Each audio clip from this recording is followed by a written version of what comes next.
Imported حکومت دنیا کا وہ نااہل حکومت ہے جس نے اپنی ملک کی معاشی اور سیاسی استحکام امریکہ کی کہنے پر عدم استحکام میں کنورٹ کیا۔ انہوں نے اپنی ملک کی امن امریکہ کی خوشی کے لیے بد امنی میں تبدیل کیا، اور یہی وہ حکومت ہے جس نے اپنی دوست ممالک کے ساتھ دوستانہ تعلقات اور ان کے ساتھ تجارتی اور سفارتی تعلقات امریکہ کی غلامی پر قربان کیے۔ یوں کہہ لیجیے کہ اس حکومت نے امریکہ کی کہنے پر پاکستان کو تجارتی، سیاسی اور سفارتی تعلقات کے حوالے سے دنیا میں اکیلا اور تنہا کر کے رکھ دیا ہے، جس کے اوپر اب دوست ممالک اور عالمی اداروں کی نیشنل انٹرسٹ دور دور تک دکھائی نہیں دے رہا۔ یہاں تک کہ قدرتی آفات میں بھی اب پاکستان کو مدد دینے کے لیے کوئی ادارہ یا دوست ممالک تیار نہیں، لیکن امپورٹڈ سرکار نے اس ملک کو اس تباہی کی دہانے پر صرف امریکہ کو راضی کرنے کی خاطر پہنچایا، جبکہ امریکہ وہ واحد ملک ہے جس نے کبھی بھی پاکستان کو اپنی ساتھ ایک شراکت دار کی طور پر تسلیم ہی نہیں کیا، بلکہ امریکہ پاکستان کو ہمیشہ اپنا وہ غلام بناتا رہا جو غلام اپنی مالک کی کہنے پر اپنی مالک کے لیے اپنی پسینے کی بجائے اپنا خون بہاتے ہیں، اور اس کا وہ بے رحم مالک اپنی غلام سے ڈو مور یعنی توڑا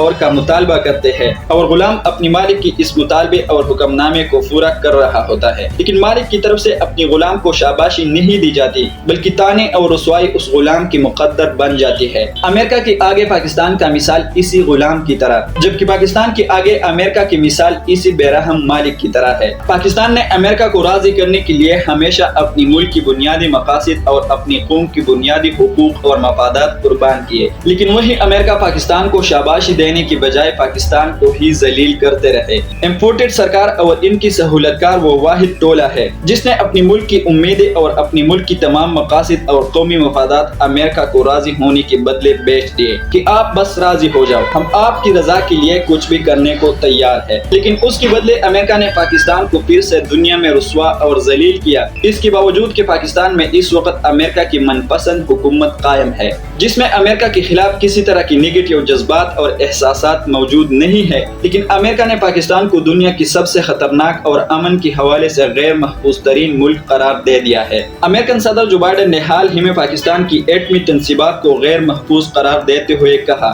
کہ اس وقت پاکستان دنیا کا وہ واحد خطرناک ملک بن چکا ہے جس میں اس وقت عدم استحکام بھی ہے اور ان کے پاس ایٹمی اثاثے بھی موجود ہے۔ تو پاکستان میں یہ موجودہ عدم استحکام تو اسی امپورٹڈ حکومت اور ان کی سہولتکاروں نے امریکہ کو راضی کرنے کے لیے اپنی ملک میں پھیلایا ہے، لیکن اب اسی عدم استحکام پر امریکہ نے امپورٹڈ سرکار اور ان کی سہولتکاروں کو طعنے دیے، اور اب امپورٹڈ سرکار اور ڈیئر نیوٹرلز کو امریکہ کی دوستانہ بہت بہت مبارک ہو، جس کو آپ دوستی دوستی کہتے رہے، لیکن اصل میں وہ اس غلامی کا اصل شکل ہے جس میں غلام کبھی بھی اپنی مالک کو راضی کرنے میں کامیاب تو نہیں ہو سکا، لیکن مالک نے اپنی غلام کو دنیا میں ذلیل اور رسوا کرنے میں کوئی کسر نہیں چھوڑا۔ پاکستان کی ایٹمی تنصیبات اور اثاثے امریکہ کے علاوہ بہت سارے اور ممالک کی من میں ہمیشہ سے ہی کٹکتے رہے، مثلا امریکہ، برطانیہ، اسرائیل، بھارت اور ان کی حامی بہت سارے اور ممالک پاکستان کی ایٹمی طاقت ہونے پر ہمیشہ سے ہی خوش نہیں رہے، لیکن امریکہ کے علاوہ باقی یہ سارے ممالک پاکستان کی ایٹمی تنصیبات کے خلاف صرف انڈر گراؤنڈ اور خفیہ طریقوں سے سازشیں کرتے رہے کہ پاکستان کی ایٹمی اثاثے اور تنصیبات وہ کسی نہ کسی خفیہ طریقے سے اپنی کنٹرول میں لا سکے، اور جب سے پاکستان ایک ایٹمی قوت بنا ہے تب سے پاکستان کو اسی طرح مشکلات کا سامنا پڑ رہا ہے، لیکن ان ممالک کو پاکستان کی گمنام ہیروز نے اس مقصد میں کبھی بھی کامیاب نہیں ہونے دیے، لیکن امریکہ وہ واحد ملک ہے جس نے اب پاکستان کی ایٹمی اثاثوں پر کلیام حملے کیے۔ صدر جو بائیڈن نے ایک تو پاکستان کو عدم استحکام کے شکار ہونے پر طعنے دیے، اور دوسری طرف صدر بائیڈن نے پاکستان کی ایٹمی اثاثے اور تنصیبات غیر محفوظ ترین قرار دے دیے۔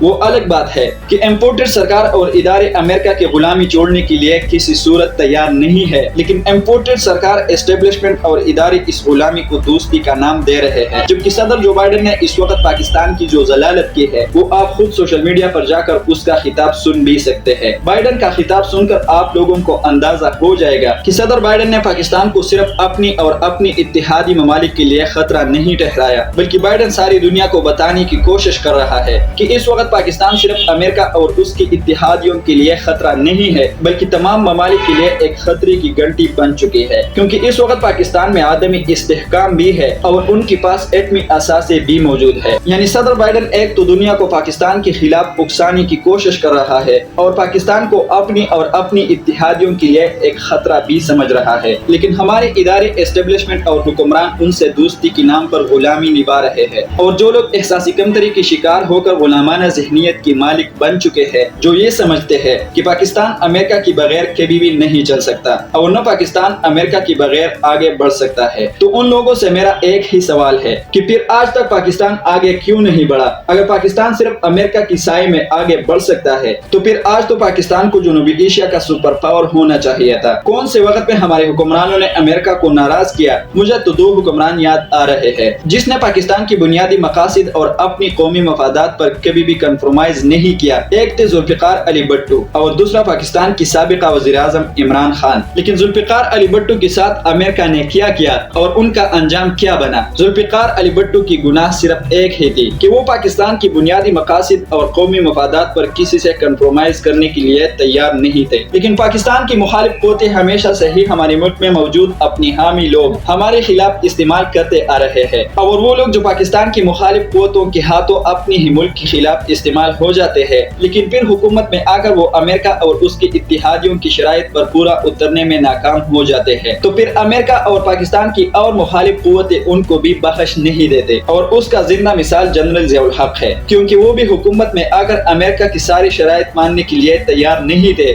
ضیاء الحق کا کیا انجام بنا وہ بھی آپ خوب جانتے ہیں، اور اس کے بعد اس عمران خان کے ساتھ کیا ہوا اور کیا ہونے جا رہا ہے، جس نے اپنے ملک کی خود مختاری اور اپنی ملک کی امن کی سلامتی پر امریکہ کے ساتھ سودا نہیں کیا۔